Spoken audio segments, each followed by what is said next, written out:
Coba bayangkan sebuah organisasi raksasa, mungkin yang terbesar di Indonesia, lagi ada di persimpangan jalan. Dan ini bukan sekedar konflik biasa. Sumber yang Anda berikan ini menggambarkannya kayak pertarungan ideologis di jantung Nahdlatul Ulama. Di satu sisi, ada seruan untuk kembali ke tradisi, ke otoritas para kiai, tapi di sisi lain, ada dorongan kuat untuk jadi organisasi modern yang taat aturan. Jadi, misi kita dalam Deep Dive kali ini adalah untuk membongkar argumen kunci dalam pertarungan ini dan memahami apa sih taruhannya bagi NU. Tepat sekali. Sumber Anda itu menyoroti pemicunya. Jadi ada upaya pemaksulan Ketua Umum PBNU, Gus Yahya. Upaya ini datang dari sebagian anggota Syuriah, itu Dewan Ulama tertinggi di NU. Nah, pas landasan hukum buat pemaksulan itu dipertanyakan, muncullah sebuah pernyataan. Pernyataan pembelaan dari seorang intelektual ternama, Profesor Nadir Shah Hossein atau Gus Nadir. Justru ini yang jadi pusat perdebatannya. Oke, disinilah mulai seru ya. Apa persisnya yang beliau katakan? Inti argumennya itu terangkum dalam kalimat ini. NU ini kan Nahdlatul Ulama, bukan Nahdlatul Prosedur ADRT. Nah, itu dia.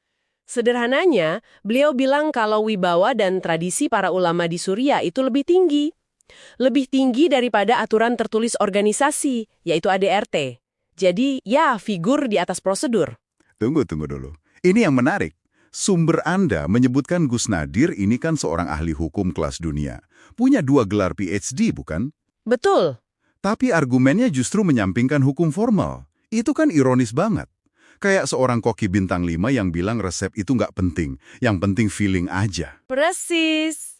Itulah yang disebut sumber Anda sebagai paradoks intelektual.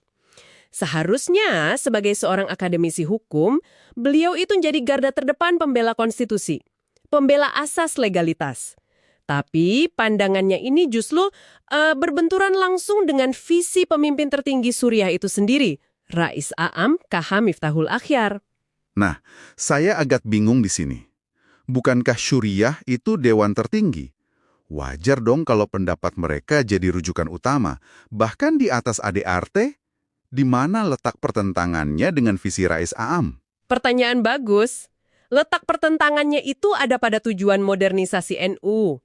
Jadi, dalam pengantar buku ADRT yang Anda bagikan, Rais A'am secara eksplisit menulis bahwa pemahaman terhadap ADRT itu adalah pintu gerbang dalam proses menjamiahkan jamaah.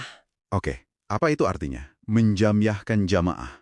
Artinya, ketaatan pada aturan itu adalah cara mengubah NU dari sekedar, kumpulan massa pengikut kiai, menjadi jamiah, sebuah organisasi modern yang terstruktur dan akuntabel. Jadi argumen yang anti prosedur ini secara tidak langsung menolak cita-cita besar itu. Saya paham sekarang. Jadi ini bukan cuma soal boleh atau tidaknya melanggar aturan, tapi soal mau jadi organisasi seperti apa NU di masa depan.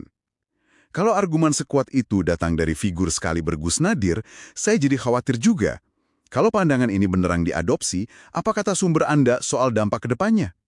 Sumber Anda menguraikan 3 ancaman sistemik. Pertama, ini membuka pintu untuk otoritarianisme. Otoritarianisme? Iya.